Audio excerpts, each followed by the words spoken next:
Matuling 1 taon ang lumipas pagkatapos ng mga anak ni Nati at tuluyang mawala ng communication kay Gaston. Niwala na siyang balita sa lalaki. Hindi na rin nila ito napag-uusapan sa hapag o nababanggit ng kanyang kapatid kapag mayroong pagkakataon. Ilang beses ni Nati na sinubukang banggitin ang topic patungkol sa dating governor, ngunit palaging parang may humihila sa kanya na huwag na itong sabihin pa lalo na kapag magkakasama sila. Parang panahong lumipas ang tungkol kay Gaston na kung may magbabalik tanaw man, siya na lang yun at hindi na ang mga kasama niya na tila ba tahimik na naka-move on sa nangyari dito. Ilang beses na rin nakababa si Doña Josefina upang dumalaw sa kanilang mag-iina, maging sa matandang Doña ay nawalan si natin ng lakas na banggitin ng kahit na ang pangalan lang ni Gaston. Hindi rin naman binanggit ni Doña Josefina ang tungkol sa anak kahit na alam niya kung nasaan sa mga nag-aakalang makakadagdag lang yon ng kalungkutan sa mag-iina nitong kaharap. Kapag lumaki-laki na si Gavi, pwede bang magbakasyon naman kayo sa Baguio, Iha? Puntahan niyo ako, kahit na ilang araw lang. Mungkahin ng matanda na may malungkot na mga mata noon. Kung inaanyayahan siyang magbakasyon sa Baguio ng matandang Donya, posible kayang wala doon si Gaston? O kung naroon man ito, may chance ba na magkita-kita sila kapag umakyat sila? Sige po mama, kapag pwede na pong ibiyahe, mamamasyal po kami mag-iina sa Baguio. Maraming salamat, Iha. Magpakatatag ka lang. Kailangan ka ng mga anak mo. Ilang araw lang nagtagal doon si Doña Josefina at agad na ring bumalik ng Baguio. Ilang beses na naghabi si natin ng tanong patungkol kay Gaston ngunit laging nauuwi sa wala. Sinubukan niya rin mag-search online upang hanapin to ng pasimple. Subalit mga old clip lang ang naroon.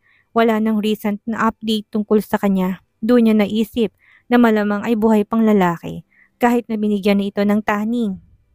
Dahil kung may nangyari ditong masama, imposibleng hindi siya i-notify ni Doña Josefina. Imposibleng mabaliwala nitong katauhan niya. Ipapaalam nila yon sa kanya kahit pa dumanak ng bonggang luha niya dahil naging asawa siya, naging parte ng buhay ng dating governor at meron silang 2 supling ni Gaston. Ayaw niyong sumali sa mga pinsan? Tanong ni Nick nang tinutukoy si Brixton na paskwat na nakaupo habang pinapanood ang malakas na buhos ng ulan kung saan naliligo si Nick sa sky sa likod ng mansyon ng mga benta court. Nakapaa sila, nagtatakbuhan sa malawak na Bermuda.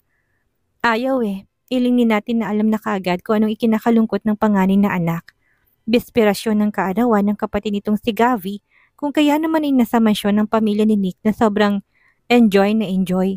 Ilang minuto nang pinagmamasdan ni nating anak na si Brixton mula pa kanina habang karga si Gavi. Ang akala niya nga'y makikisali to sa mga pinsan na nagtatampisaw na sa malakas na buhos ng ulan sa gitna ng mainit na araw. Makailang beses din niyang tinangkang lapitan ito, ngunit ano naman ang sasabihin niya kapag nagtanong ito ng tungkol sa kanyang ama? Wala rin naman siyang maapuhap na sagot. Nagkasya na lang siyang pagmasdan ito. Lihim na damayan si Brixton sa lungkot na matagal ng kinikimkim ng puso. Ako nang lalapit. Presenta ni Nick na marahang tinapik ang balikat ni Nati. Memoryado niya ng ganong tanawin. Hindi na bago yon sa kanyang paningin. Pumasok na rin kayo sa loob nitong si Gavi at baka magkasipon pa yan sa ampias ng malakas na buhos ng ulan. Alumpihit na tumango si Nati. Nag-iisip pa rin kung iiwan ang anak sa kamay ng kapatid niya. Baka mamaya bigla tong maging emosyonal. Well, sanay naman si Nick na mang-alo. Oo nga Nati, buti na lang talaga tulog si Brexa.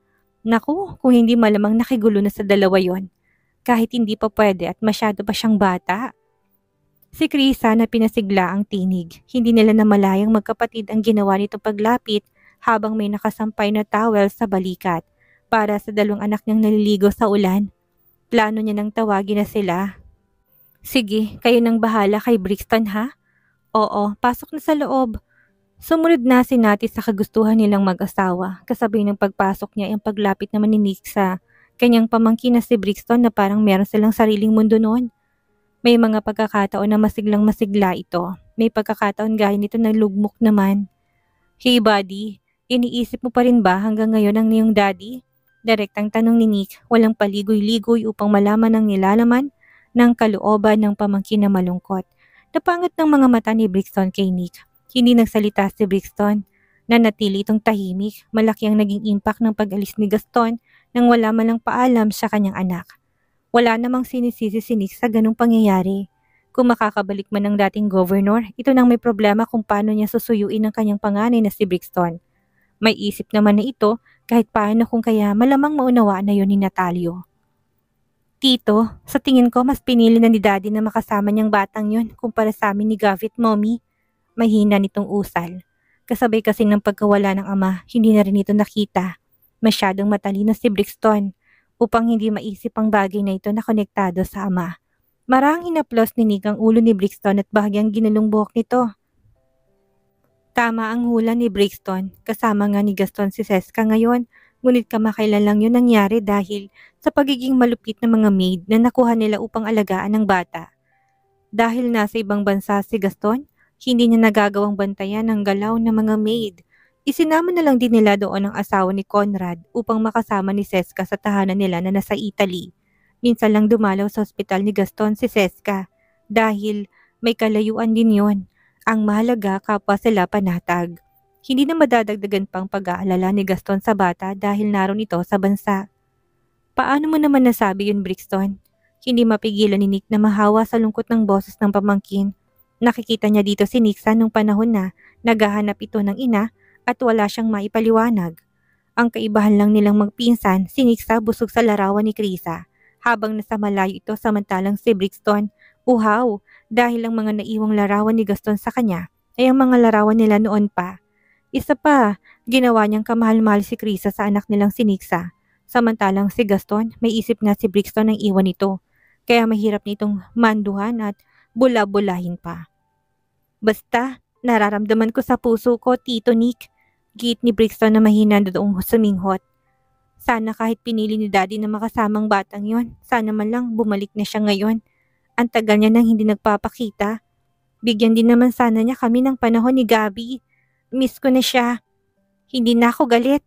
Hindi ko na siya susumbatan. Miss na rin siya ni Mommy at hindi pa niya nakikita in person si Gavi. Tito, bakit natitiis kaya kami ni Daddy? Galit ba siya sa amin? Sabihin niya nang makahingi kami ng sorry. Gumalaw ang Adam's apple ni Nick nang sunod-sunod siyang napalunok ng laway.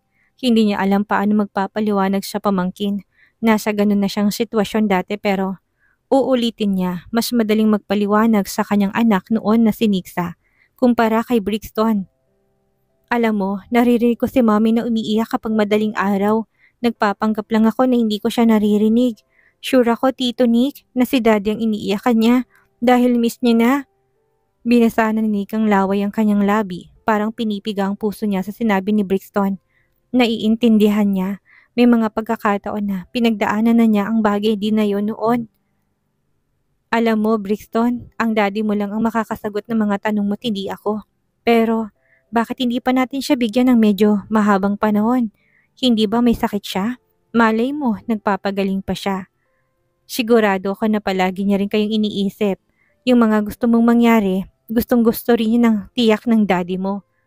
Kaya sana wag kang mas magagalit. Wag kang magtatanim ng sama ng loob sa daddy mo. Pagbalik niya, saka mo siya bombahin ng mga tanong. Huwag mo siyang titigilan hanggat hindi sumasagot sa lahat. Maliwanag, Brixton. Kailan pa siya babalik? Baka kapag malaki na ako at si Gavi, paano pa kami maglalaro nun? Nagawang mapapasok na ni Nick si Brixton sa loob ng mansyon habang pinasilong na rin ng mga anak na pamumutla na sa ginaw ng tubig ulan. Pinupunasan na ni Chris ang katawan nilang nangangatal habang tahimik na pasulyap-sulyap sa kanilang banda ni Brixton. Hindi sumabat ang asawa niya kahit na alam ni Nick na mas marami itong nalalaman sa kanya. Sama-sama na silang pumasok noon ng sala. Lingid sa kaalaman ng pamilya Bentacourt ay ilang beses nagtungo ng Italy si Krisa upang bisitahin ang kanyang tiyuhin. Ang tanging dahilan lang nila ni Nick ay sa Baguio ang tungo niya upang bisitahin ang negosyo ng mga Barcelong hindi big deal. Hindi naman nila gustong magsinungaling, ayaw lang nilang mas pahirapan pa noon si Natalia kaya yun na lang ang kanilang naging palusot na mag-asawa. Hindi pa rin kasi maganda ang lagay ni Gaston ng mga sandaling iyon. Kumbaga, 50-50 pa ang chances nito. Maraming treatment na sinubukan ng kanyang katawan. Wala naman siyang inilihim sa kanyang asawang si Nick sa kanyang mga natuklasan habang naroon. Yun nga lang hindi nila yun pwedeng pag-usapan ng hayagan at lantaran dahil pihadong mapapahamak sila sa pamilya. Natalia, 1 taon na bukas si Gavi. Kailan mo ba ako pagbibigyan sa hiling kong i-meet mo? Dad, hindi ba sinabi ko naman sa inyong ayoko? Sapat na sa akin na mag-anak ko. Ako naman ang wala akong asawa. Kaya ko naman na itaguyod na mag-isang mga anak ko. Nariyan ka, pati na si Kuya Nick, upang kanilang maging father figure. Kayo pa lang ay sapat na. Huwag niyo na akong pilitin. Kunot ang noong bara ni Nati sa ama nang hindi na niya mabilang. Kung ilang beses na binanggit ng ama ang tungkol sa kanyang pag-aasawa. Ang tingin yata sa kanya ng ama ay mahihina at hindi kayang sabay na maging ama't ina ng mga bata. I choose to be a single mother. Magkakasama sila upang iplanong simpleng birthday ni Gavi. Magdi-dinner lang sila na isa ng handaan yun ng bongga ng mag-asawang Bentacourt, ngunit tinadlangan yun ni Nati. Aniya, ayaw niya ng magarbong handaan. Sa halip na matuwa siya, ay mas lalo siyang malulungkot dahil kay Gaston na wala pa rin siyang balita kung buhay pa ito o namamahinga na. Alam niyang mahalaga ang unang kaarawan, pero bilang ina, siya ang may karapatang masunod. Natalia, kapag pinilit niyo ako sa ayaw ko, aalis na lang kami ng mansyon ng mga anak ko. Banta niya. Hindi sa nananakot siya pero oras na kulitin pa siya ng ama. Baka nga mapilitang magtago siya ulit kahit na alam niyang mahihirapan siya. Hayaan niyo na lang po ako kung anong gusto ko. Masaya naman kami ng mga bata. Hindi ko rin kailangan na lalaki sa buhay ko. Kung gugustuhin kong mag-asawa ng pangalawa, ako na mismong pipili ng lalaki. Huwag niyo na akong kulitin. Makahulugan nagkatingin ng Sinik at Kriza. Ganon din ang mag-asawang Bentacourt. Batid naman nilang mag-asawa na mahal pa rin natin ang ama ng mga anak. Ang inaalala lang nila ay para sana may katuwang ang bunsong anak. Yun nga lang ayaw talaga nito kahit na anong pilit nila. Hindi naman sa nais nilang umalis ito sa pamagitan nito'y nagpapalabas sila ng emosyon ni Nati na minsan ay kinakatakot na nilang mag-asawa.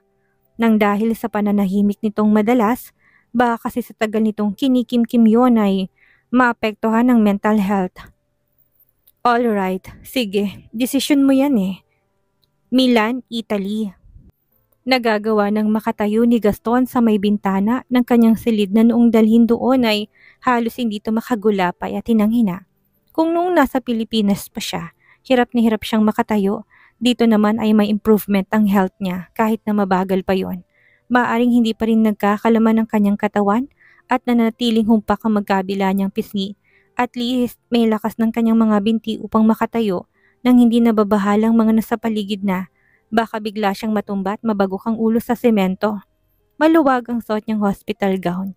Tama salitang sabihin buto at balat na lang siya ngayon. Makikitang mga buto niya sa katawan na nakadikit na halos ang balat.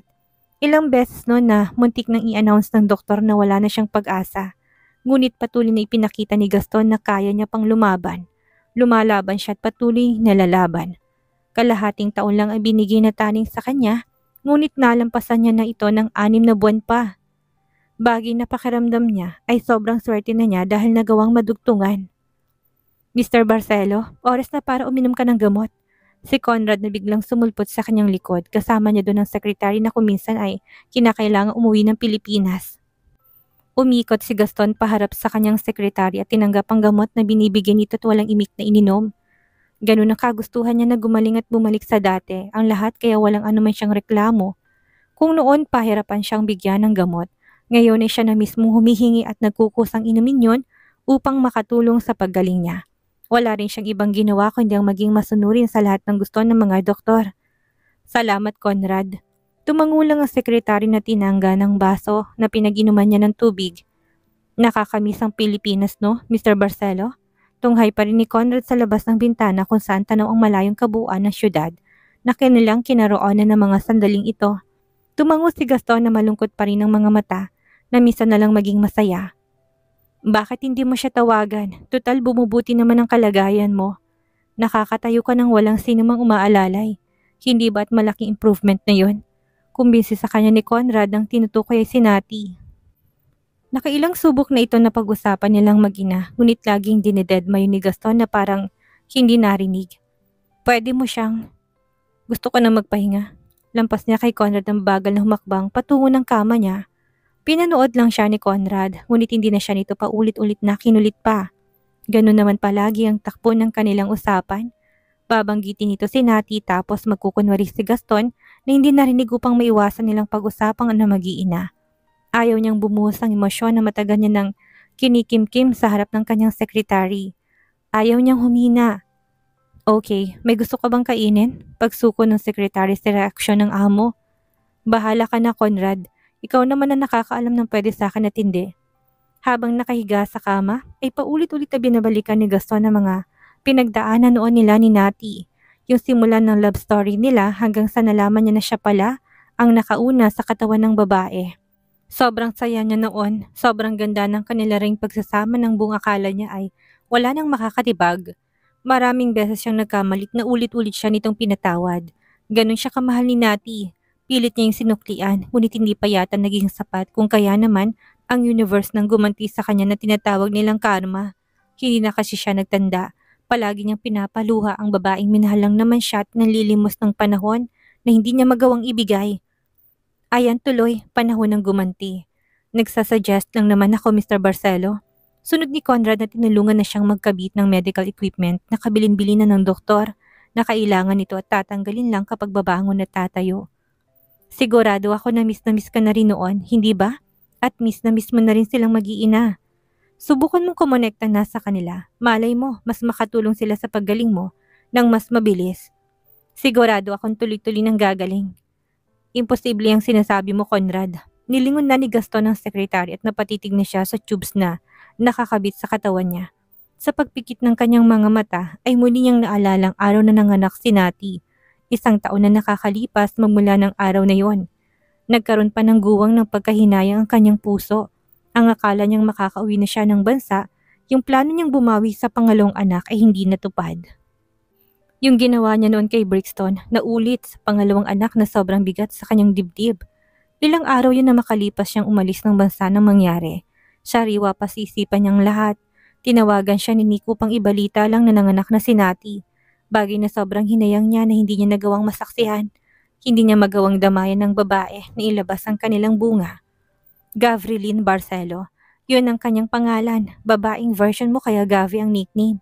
Napakagat noon si Gaston na kanyang labi na halos dumugo sa sobrang diin. Salamat, Nick. Hindi siya gaanong nahirapan. Walang 50-50 na nangyari. Alam mo kung bakit? Dahil matapang ang kapatid ko na hinarap ang ganitong sitwasyon kahit na wala ka sa kanyang tabi. Hindi nagsalita si Gaston noon habang tahimik na namamalisbis ang mainit niyang mga luha.